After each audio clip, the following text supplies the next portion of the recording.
Welcome to CBN for 6 o'clock news. I am Vanessa John Charles. In today's headlines, what's next in avoidance of the further spreading of the Black Sigatoka disease?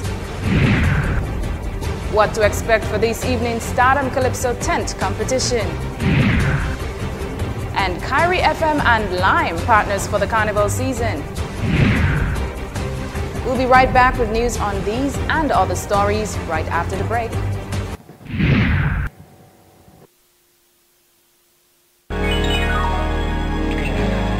I need to glow. I want to glow. Less of me and more of you is what I need. Show me your glow and show me your power. Tile Gallery Big Sale event with up to 60% off selected items from Monday to Friday, 8 to 5. Get a wide selection of tiles. Yes, tiles from 13 by 13 to 21 by 21.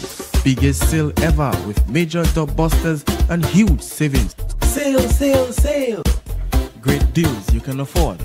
Come on down to Tile Gallery located in Donkey Beach, Kenfield for your blowout savings.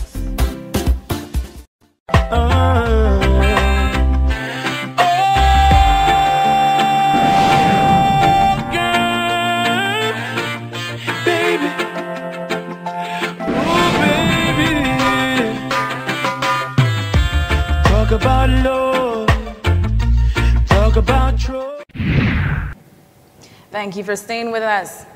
And Stardom Calypso tent is on tonight, and we're certain that tons of Dominicans will make their way to the Cicero Hotel to witness the excitement of the huge event. In fact, Leroy Waddick, Charles, promoter of the Stardom tent, even told us what to expect in tonight's show. We are thankful for the patronage of the tent this year. We have had some real pulsating calypsos, some of the best in the last few years. And tonight we'll be paying tribute to the man himself, a Stardomite, who has gone to the wild beyond. And we have a special monarchy in his honor. And the captains of 3 teams will be selected tonight. And they will be divided into 3 because of the main headline sponsors are Digicel, Kubuli, and also Appleton Rum. And each will be headed by a captain. And the captains are Daddy Chess, also Observer, and also Caressa. All of the Calypsonians will go head-to-head against each other and divided into groups of 7. Waddick stated that each team will be given the opportunity to sing twice for their first time, and none of the other competitors will have any idea as to who it is that they are going to sing against. Now, the most important part of the evening is the crowd will decide the winner in each group.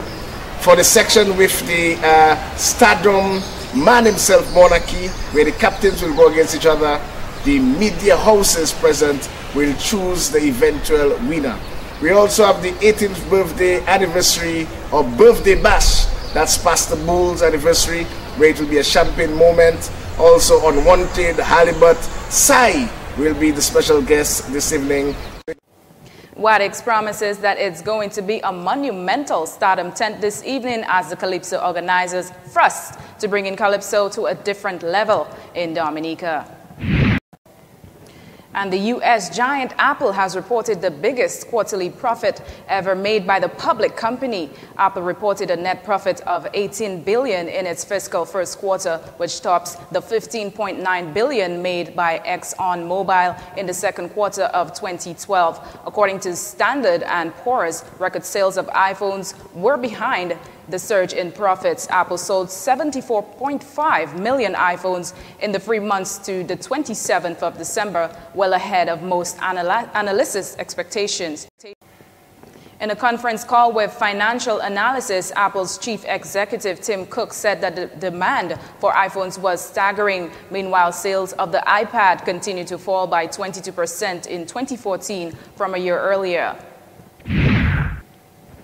And still on the issue of the black Sigatoka disease, which poses major economic risk for the country as it has now accumulated and spread around the farms, head of the Plant Protection and Quarantine Services, Ryan Ansem, outlined the next step of the institution as the issue is now on the rapid rise. Black Sigatoka was introduced into Dominica in the year 2012. Over the years, the Ministry of Agriculture, together with major stakeholders, formed a committee looking at the bananas and planting subsector and black Sigatoka as a component part of the management of the sector.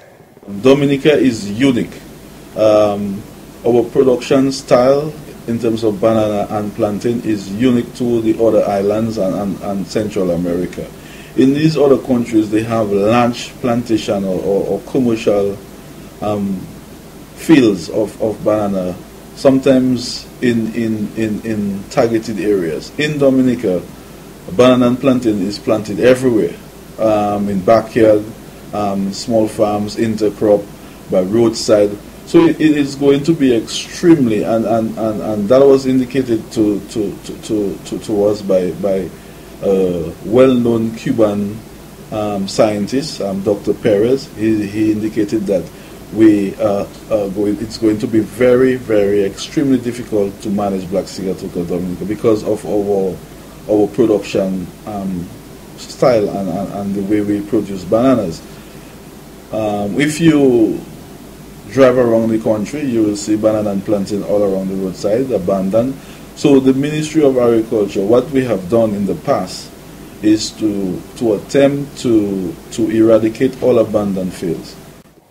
He stated that because our production style here in Dominica is unique, as opposed to other islands who plant in certain targeted areas, it may be very difficult to implement this plan of action, as everywhere you go, there are plantations ranging in various parts of the island. Ansem informed that the difficulty at hand was also observed by a well-known Cuban scientist called Dr. Perez, who identified how effective plantation is here in Dominica. Cause serious limitation in eradicating the abandoned fields. Farmers have not cooperated in terms of that activity. We have gotten support from the Ministry of Trade under the NAP program to eradicate the more targeted commercial fields. He informed that with the program moving forward, the Cabinet of Dominica has approved some finances to conduct more regular spraying and employment of free monitoring officers capable of delivering the necessary climatic and biological data in the field.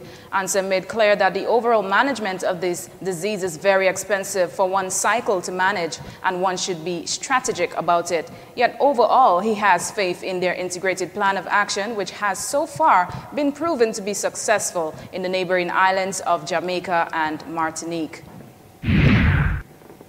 And coming up next,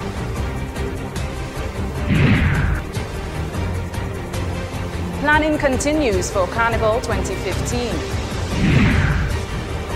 And Kyrie FM and Lime partners for the Carnival. Stay with us. We'll be right back after the break.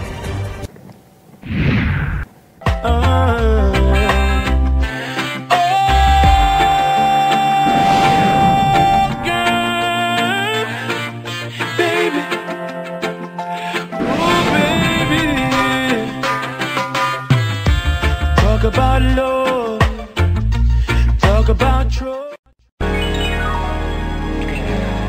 I need to glow, I want to glow. Less of me and more of you is what I need. Show me your glory and show me your power. Welcome back.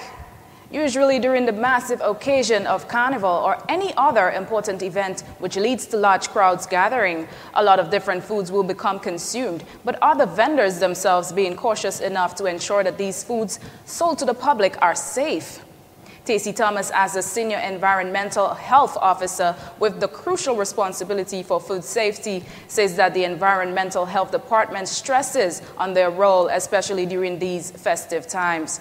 The department normally organizes a series of programs contributing to proper food preparation practices for the overall benefit of the citizens themselves, ensuring their certification before going out to the stalls.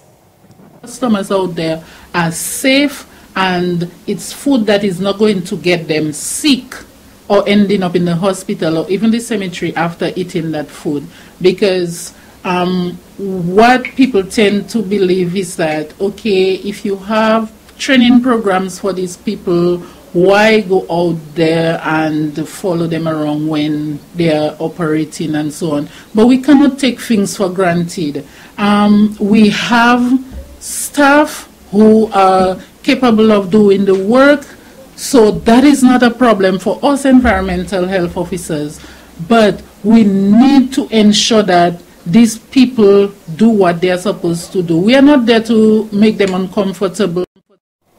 She outlined a few of the safety measures which the food handlers themselves should put into practice, bearing in mind the duration of time it may take before the foods themselves become sold. Their personal hygiene is very critical. So what we do, we organize, first of all, we organize training sessions for these food handlers. As of now, our training sessions are going on, and we also have other sessions planned for next week to ensure that everybody is certified. She strongly suggested that food handlers be cautious of their personal hygiene and expressed that a lot of the times when persons fall sick from contaminated foods, it's always somehow linked to the person responsible for preparation of these foods. So their personal hygiene is key, and in personal hygiene, we look for the head covering. Restrain your hair because we do not want to find any food hair strands, in your food. You ought to have proper attire. Attire yourself properly. She also made clear that if the individual is sick or suffering from a diarrhea or cold, they should not be handling foods, especially due to the fact that there are very few toilet facilities located between these stalls.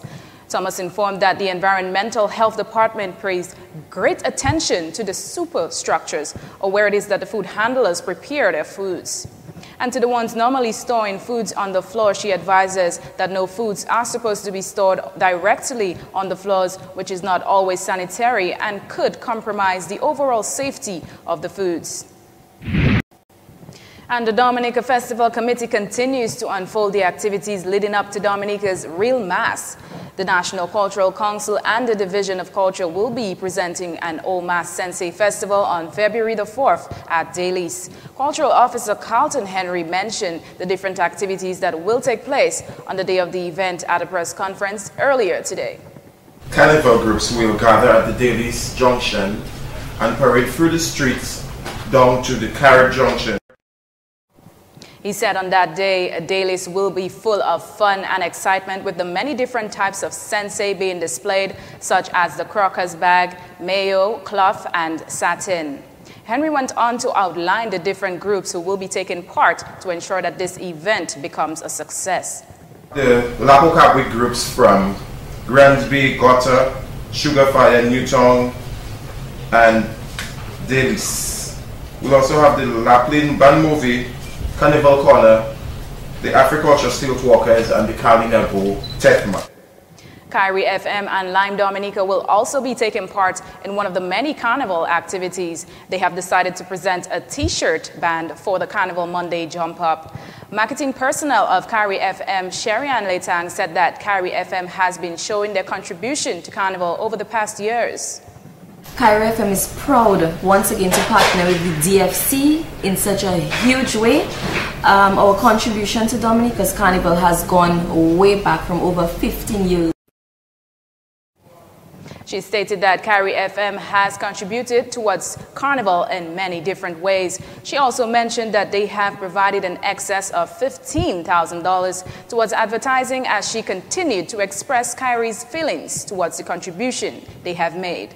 Carnival Monday t-shirt band. which is usually the biggest band on the road. Our headline sponsor being Lime. And we are extremely excited to be hosting this band. The DFC continues to outline the organizers who are taking part in this year's carnival activities.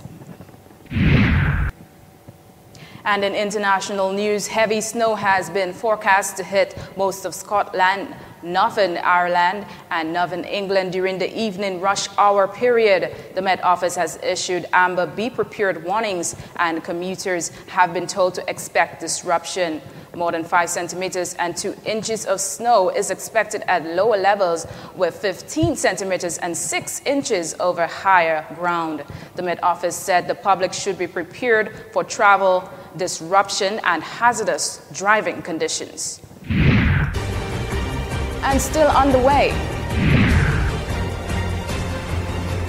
Kyrie FM and Lime partners for Carnival Monday. We'll be right back after this.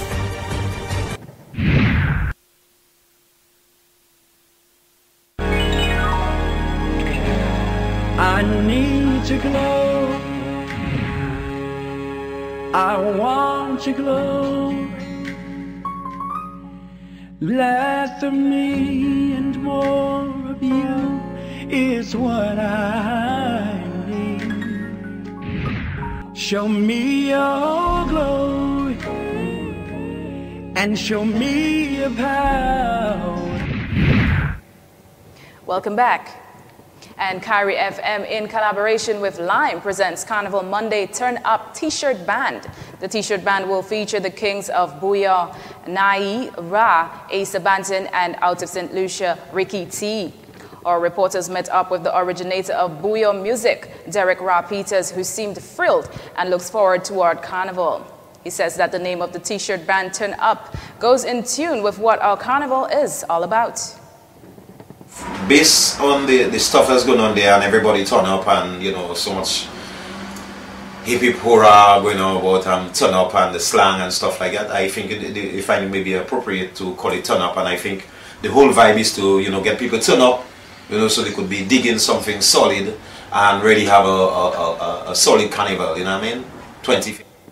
The Booyah originator says to Dominicans that they can expect something that they have never seen before this year's carnival. He says that the band aims to make it big. Well, you have to expect the unexpected, you know, because, you know, you just have to be there for you to experience that. I think people that experienced last year, you know, when we did that combination, you know, that last time we did it with Triple K, you know, but I think the whole vibe, the whole combination was good. So I think being with the artists, so I think they just have to do it again, you know. So you could expect something, you know, that you never seen before. Registration of the band costs $50, and interested persons can register at the Kyrie FM office at 42 Independence Street in Roseau. Registration includes a t-shirt, bandanas, rags, a water bottle, drinks, and lots more surprises. The headline sponsors are Kyrie FM and Lime. Other sponsors include Crazy Teas, White Oak, Black Label Rum, Dewar's Whiskey, Campari, Kubuli, Lubia Spring Water, Gators Sounds, Platinum Security, and Fortune Hotel. Ra specifically applauds Lime, one of the headline sponsors, for their continuous efforts and interest in culture over the years. Culture, and I must single out Mr. Jeffrey Baptiste and of course his team. But now Mr. Jeffrey Baptiste is one, I think, with a lot of ideas, especially when it has to do with culture. It has to do with art, you know. I mean, art on a whole, maybe a singer, dancer, you know, I mean, visual arts, whatever it is. I think to myself, he's you know, he knows his stuff, you know what I mean. So I think, personally, I think to myself, you need somebody with that kind of a caliber to really run the DFC, in my opinion. He says it's carnival time and it's time to enjoy ourselves. He lends a hand out to the diaspora as well, inviting them to one-of-a-kind carnival where we get together in celebration, in unity. And according to Loop, Trinidad and Tobago opposition leader Dr. Keith Rowley is calling for House Speaker Wade Mark to rescue himself from 2 upcoming overseas assignments. He makes the call in light of what Dr. Rowley says is the current scandal and odium into which the Speaker has brought to the House. Rowley says that he is aware that the Speaker, Mark, is embarked to lead 2 parliamentary delegations imminently, the first to Cuba and the other to Australia. Dr. Rowley says Mark must immediately withdraw from these official trips, as failure to do so is now further humiliate and the Parliament by extension of the country. And in Georgetown, Guyana Caribbean Community, Secretary General Erwin LaRocque met on Thursday with a team from French Guyana led by the President of the Regional Council, Randolph Alexander, as the French territories in the Caribbean begin discussions with CARICOM on the applications to become associate members of the community. This followed a meeting on Wednesday with a team from Martinique and will be followed by similar discussions next month for representatives of Guadeloupe. The discussions on Thursday focused on the terms and conditions of associate membership of CARICOM Regional Cooperation in the Caribbean and the relationship between CARICOM and French Guyana. LaRocque said that the discussions followed on a mandate from the CARICOM heads of government to engage the territories. He told delegation that we are all part of the Caribbean and the application was receiving serious consideration. And we've come to the end of our 6 o'clock news package. But let's find out what Ali and Christopher has for us in sports.